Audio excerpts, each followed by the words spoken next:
Hi, this is Natalie Hoffman of FlyingFreeNow.com, and you're listening to the Flying Free Podcast, a support resource for women of faith looking for hope and healing from hidden emotional and spiritual abuse. Welcome to episode 69 of the Flying Free Podcast.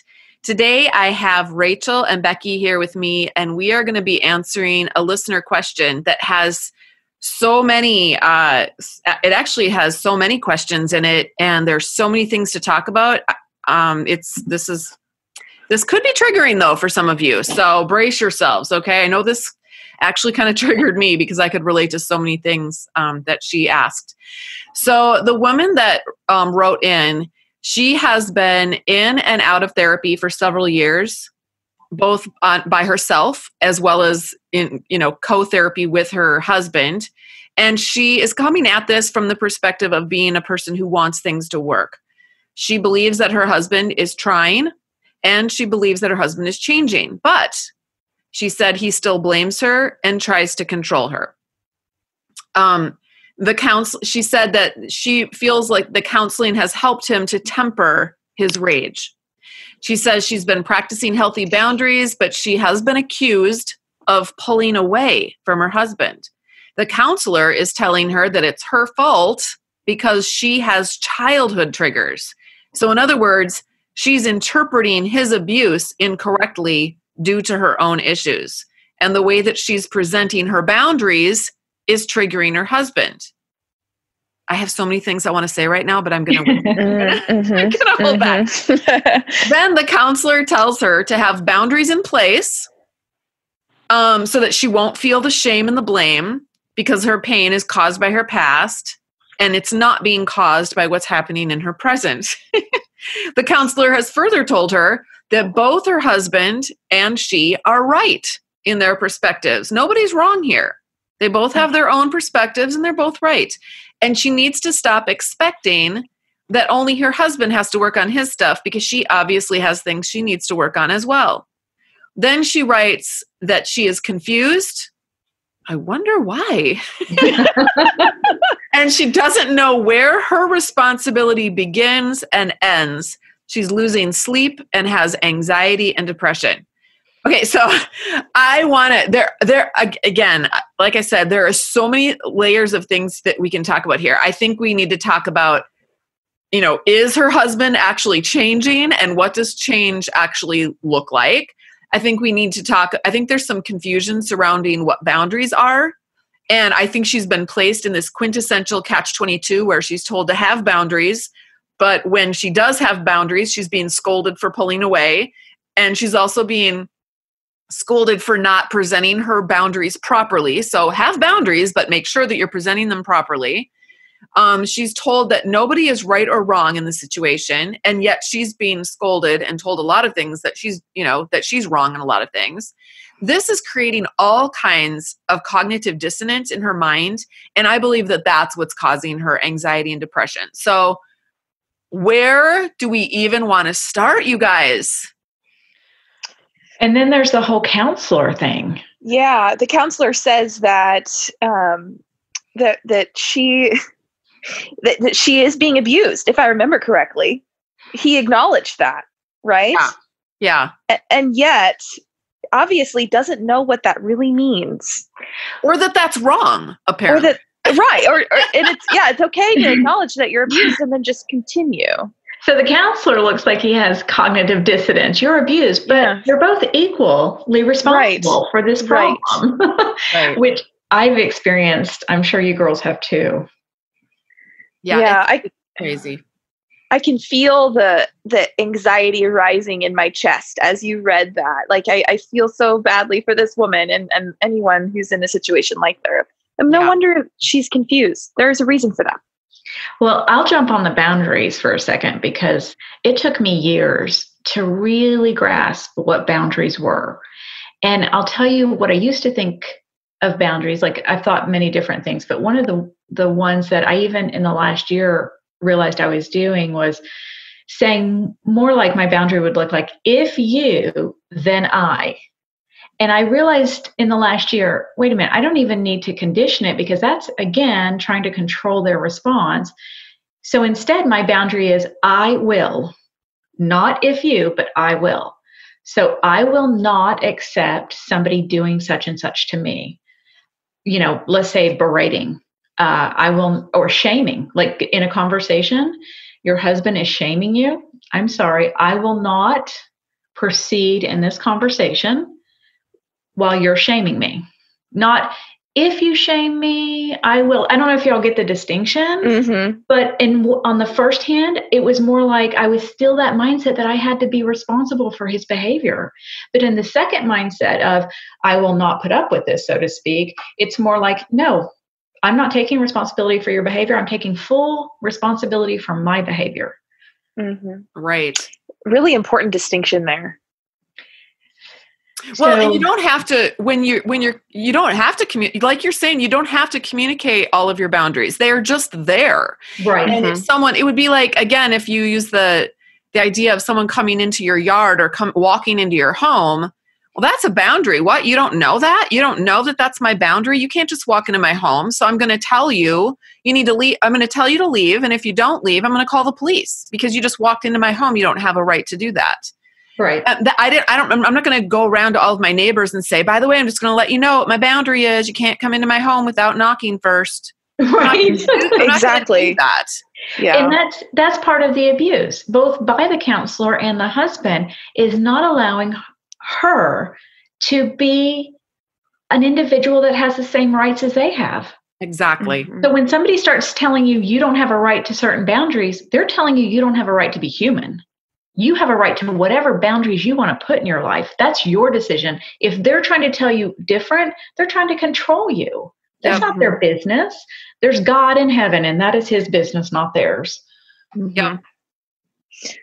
Yes. Another part of this that's so confusing is the fact that they've brought up her childhood trauma and how that is the lens that she is apparently looking at things through, and that what a confusing just circle of doubt that places her in, because if her entire perception of events is being questioned because of things that she went through in the past, what is she even supposed to do? It's like, what is real and what is not?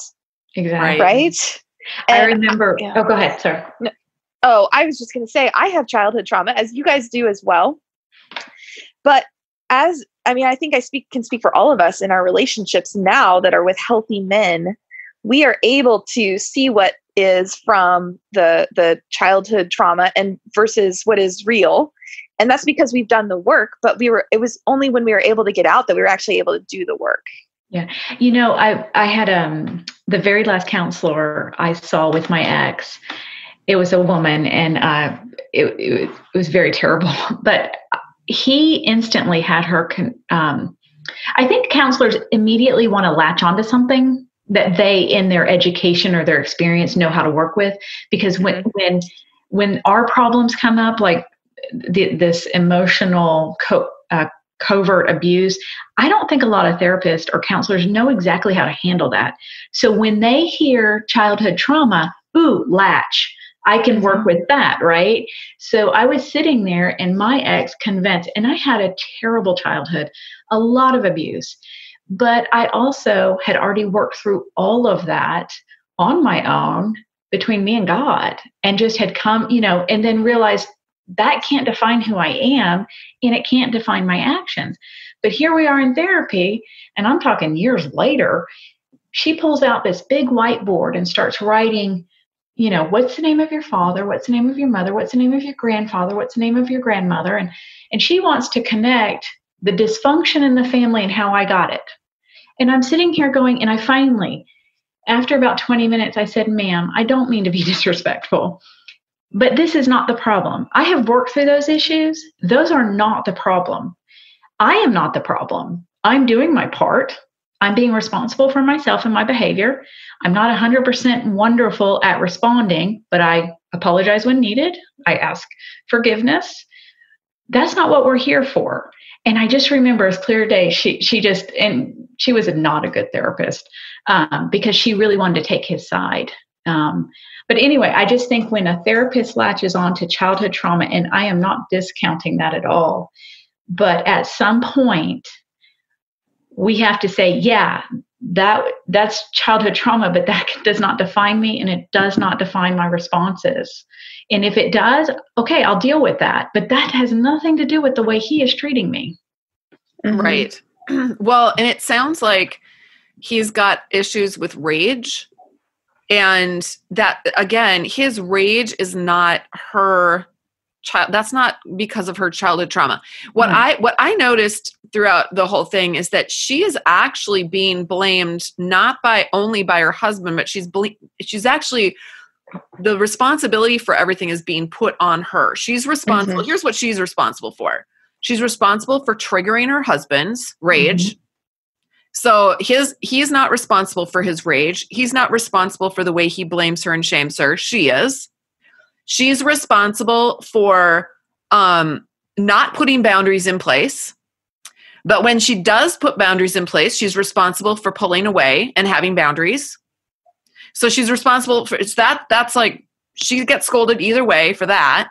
She's also responsible for incorrectly talking about her boundaries. So what she's doing is and I remember feeling like this in my relationship and when I was dealing with other people too. I was on a high wire. And if I moved even the slightest, centimeter to the right, I would fall off. And if I moved to the slightest centimeter to the left, I would fall off. Either way, I would fall off. And trying to walk that wire while also parenting, while also working, while also homeschooling, while also, trying to volunteer at church, I couldn't do it. Nobody can do that. No. Nobody. She's in a no-win situation. You're not. You are. It's a no-win situation. And she has to make the decision to leave that game and set a new game, a new path, and say, okay. And I think that's the bottom line and that's the hardest thing in the world to do, is to, in so many ways, become everything we were taught we were not allowed to be, brave, stand up for yourself, draw the lines, and you know what it is? It's being in charge. Yeah. She has to be in charge of herself and her situation. And we're taught our whole lives in the Christian world, no, you're not in charge. You just do what the man says. You just do what the authorities say. And so and I don't know about you girls, I had to break, they talk about women breaking glass ceilings. I had to break all these glass ceilings in my life of getting past thinking I had no rights, and that it was sinful for me to stand up for myself. Mm-hmm. And it doesn't happen overnight. And I really want this chick to know that this is it is a long pathway, but it's a wonderful pathway. Yeah. Mm-hmm. Well, and piggybacking off of that, if you're listening to this, and even if she's not, but there are other people that are listening to this too. I know that you wrote that you want to make this work, but if making this work means that you have to lose yourself, that you have to give up all control of your own life, this is basically reneging on your responsibility to yourself, who God actually put you in charge of. He didn't put you in charge of your husband. He didn't put you in charge of your counselor. He didn't put you in charge of your church. He put you in charge of you. So this would be saying, okay, I'm not going to be in charge of me anymore. I'm going to let the counselor decide for me. I'm going to let my husband decide if he's changed or not. If he says he's changed, he must have changed. I'm going to let everybody else control my life, because that's how I feel. That's what I'm used to doing. That's how I feel safe. I can feel loved. I can feel, like people are involved in my life as long as I do what they want me to do. That is, if that's what you want, then, there are ways that you can keep doing, doing your coping mechanisms. But it sounds to me like you are saying that you are anxious, riddled with anxiety and depression. So it sounds to me like it's not working for you. And if that's the case and you want something different, the key is that you need to start taking control of your own life. And you need to tell the counselor, no, you don't get to decide for me what's real and what isn't. I do. I decide what I've experienced. I decide if I'm going to feel good about what my husband is doing to me or how he's treating me, or if I'm going to feel not good about that. And if I don't feel good about that, I get to say, I'm not going to be around that kind of treatment anymore. I choose to say no. You can, you counselor, you can decide for yourself that both my husband and I are right and that we just have different perspectives. And that's great for you. That's a great decision for you to make for you. And maybe my husband likes that too. Maybe he likes to make that decision for himself. More power to both of you. But for me, I'm choosing something different. I'm going to choose to believe that when I'm treated like crap, that I get to feel like, that I get to feel that and embrace that, not embrace it, but, I get to acknowledge that that's a crappy way of being treated. And I'm not going to put up with that behavior. Someone's going to treat me like that. I will remove myself from the situation. I'm going to hang out with people who, treat me with respect because I have self-respect, because I can, because I don't have to be controlled by everybody else in my life. I actually get to control my own life. Is this content resonating with you?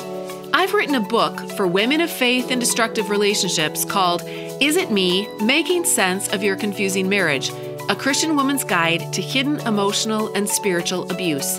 You can read reviews and find out more about my book on Amazon.com. It comes in paperback, Kindle, and Audible formats. And new for 2020, I've created a companion workbook for Is It Me, also available on Amazon. This workbook is like 11 power-packed therapy sessions to help you process through the important material you'll be learning from my book. These books are recommended by counselors and therapists all over the United States. I've also got a website specifically focused on helping women of faith find hope and healing. It's called flyingfreenow.com. I'll even give you the first chapter of my book and the first chapter of my companion workbook for free when you hop on my mailing list at the top of my website. Those two resources are going to help you figure out if your relationship is normal or destructive. And now, let's get back to our episode. This is a side note, and it's a funny, I'll share with your audience. My daughter is in college, and she takes a lot of Bible classes. And she said to me last night, she goes, you know what the definition of heresy really is, Mom? And I said, what's that, honey?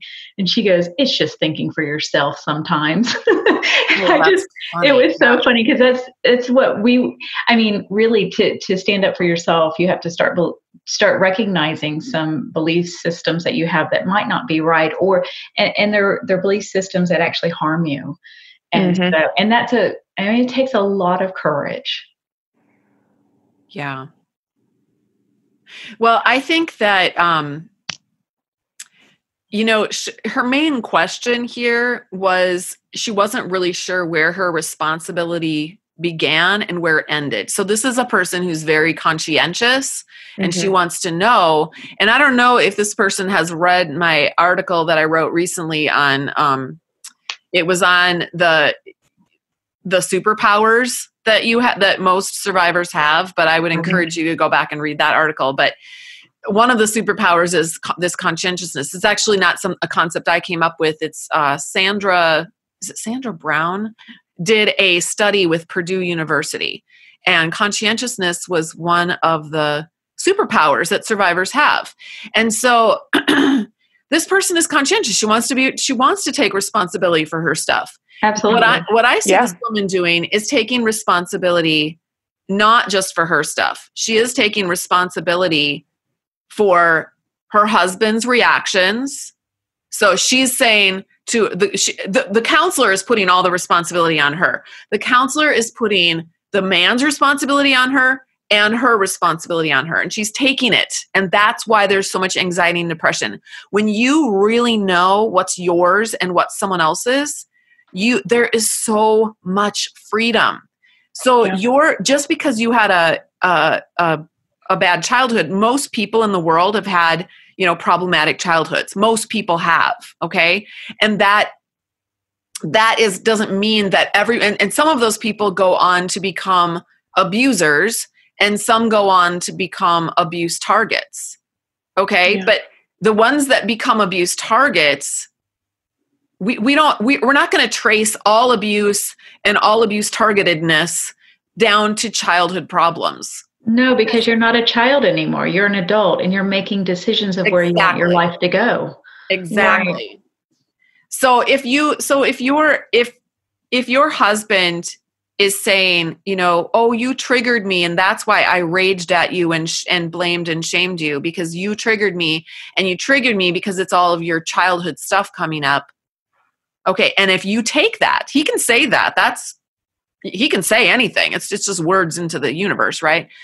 But if you take that and make that mean that it's now your responsibility that he just raged at you, that's your choice. You get to choose whether or not you're going to make his raging your responsibility. And my advice to you is to not make that your responsibility. Even if the counselor even if everyone in your world wants to say, point their finger at you and say, it's your fault, it's your fault, it's your fault. You have to learn how to stand up for yourself and say, I am going to be my own best advocate, and his raging is his choice. And he gets to make that choice. He's free to rage all he wants to. I'm going to give him the freedom to rage. But I'm also going to give myself the freedom to say, so long, rager. I'm not going to sit here in the same room with you while you're having your little snit fit. Yeah. And I think, another thing that is so frustrating about this particular situation, but it exemplifies why we don't ever recommend going to marriage counseling together with your abuser. And if the counselor knew what he was doing, he would say, we should meet individually. Right. And it's really frustrating to see the malpractice that happens so often in these cases. She is one of thousands and thousands of women who suffer at the hands, needlessly, because the counselor does not know what he's doing. This counselor is a very bad counselor, wouldn't you guys say? Yeah. I mean, it's confusing I'm sure she feels like, oh, he's a nice guy. He knows some things, he's helped me in some ways. It's never black and white. They're never in a, they don't show up in a costume, right? Saying they're a bad person. Exactly. And you want to be able to trust them. And you want to be able to think that they have solutions and answers and hope for you. Yeah.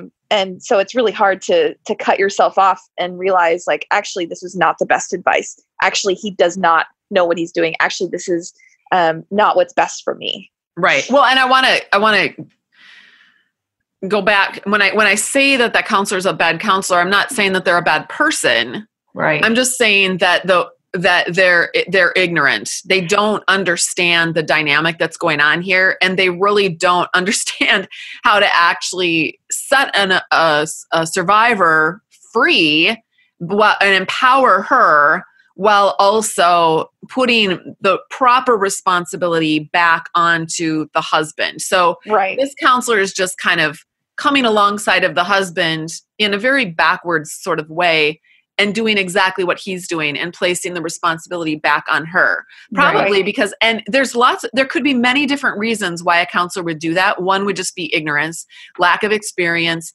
One could be, I'm sorry, but counselors bring their own stuff to the table. Yeah.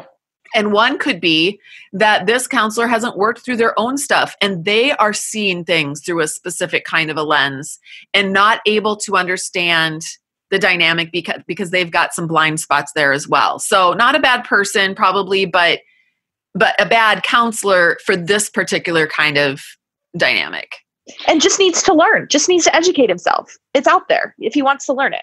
Right. Anytime, this is what I've learned, anytime a counselor says, you're both wrong, that is such a huge red flag to me.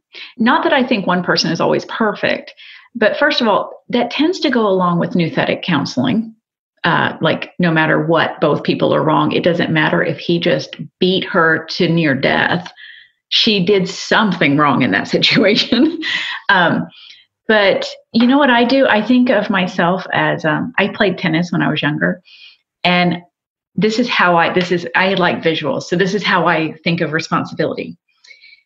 Somebody hits a ball to me, the issue, the situation, the what, maybe it's the raging, right?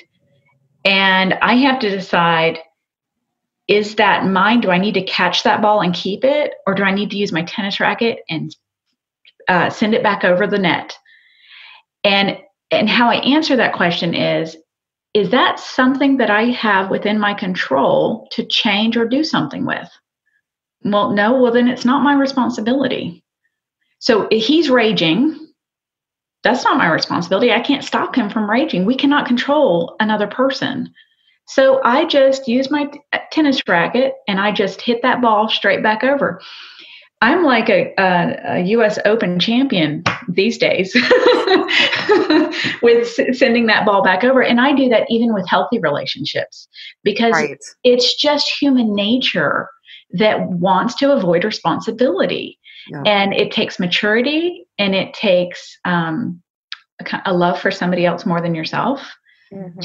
to take responsibility for your own things. So I would tell her, hey, when he throws something at you, when the counselor throws something at you, ask yourself the question, do I have the power within myself to change the situation, the person, the whatever? And if it's, let's say he's raging and you're screaming at him. Well, yeah, you have the control to stop screaming. So that's the responsibility you take. But you don't take the responsibility for how he's acting. It doesn't matter what you're doing. He needs to take care of his own self. Right. Mm-hmm. Well, I think. Is there anything else from the email that we didn't get to? I don't think so. I think we've covered everything. Okay. Oh, so, yeah. I'm going to tell one more thing. Yeah. Okay. In my own life, I have had a relationship that I have had to put some pretty firm boundaries around, and it's been very painful. In the whole process, I've taken a lot of time to really think through it. And first of all, it's somebody I love dearly. And so for the first time, I'm really able to understand how a wife, I didn't particularly love my first husband. I had to marry him because my parents made me. So I've really never fully understood the difficulty in divorcing an abuser. But breaking a relationship where you love somebody very much, I'm getting. But in the process of the whole thing, all I kept hearing is, you have to choose your pain.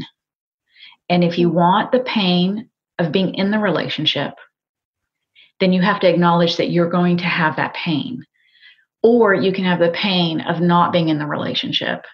And yes, that will be very painful, but it also will be so free of the abuse that you're able to deal with that pain. Whereas if you're in, and this is what I came to, I mean, I'm not answering for anybody else, but what I came to is, if I'm in the pain of the relationship, I don't have the emotional strength to deal with what is being placed on me. But the pain of being outside the relationship, although painful, I have the wherewithal, the assets, the time, the energy to deal with the emotional, the sorrow. And sorrow is a lot easier to deal with than the complete confusion of control and abuse. I love that. That is absolutely beautiful. And the other thing is that when you're out, you have the capacity to deal with it, but it's also like grief. Yeah. Grief is very, very strong and painful at the beginning, but as you walk through it, it eases and gets better until pretty soon, well, not pretty soon, but a few years down the road, that pain is actually very minimal, or it's gone, and you can look back on it with kind of wisdom and insight, but you no longer experience that acute sense of pain. And I think it also helps you realize when new relationships come into your life, and I'm not talking like a new husband or anything, I'm talking any relationship, friend, coworker, love interest, whatever. I think you get a lot more clarity the more you're able to choose your pain wisely, so to speak, choose your boundaries wisely, understand your responsibility more. I have to say, 5 years out, I really have a much better group of friends in my life, a much better just culture around me because I don't have, unfortunately, I was choosing friends that were very similar to my husband, my ex-husband. And so I think there's some extra bonuses there when you choose the pain of not having the relationship. Yep. This has been a great episode. I hope people got a lot out of it. I just want to close by saying that this episode, most of the episodes of the Flying Free podcast are sponsored by the funds that come in from the private Flying Free Sisterhood education and support community. And this group opens up usually every 3 months, but and it only opens up for a few days, but you can get on the waiting list by going to joinflyingfree.com. This group offers courses, expert workshops every month, live events, weekly coaching opportunities, all of this for a very small nominal fee. So, and it's been an incredible tool for people. So many women, after a year that they've been in it, they will say, I feel like a completely different person. So if you feel like you're ready for something that's more, if you feel like you're ready to do your transformation, like let's get into that cocoon, turn into a pile of goo, and let's come out a butterfly, I encourage you to check it out. You can get all the details at joinflyingfree.com. Otherwise, we're done. So until next time, fly free.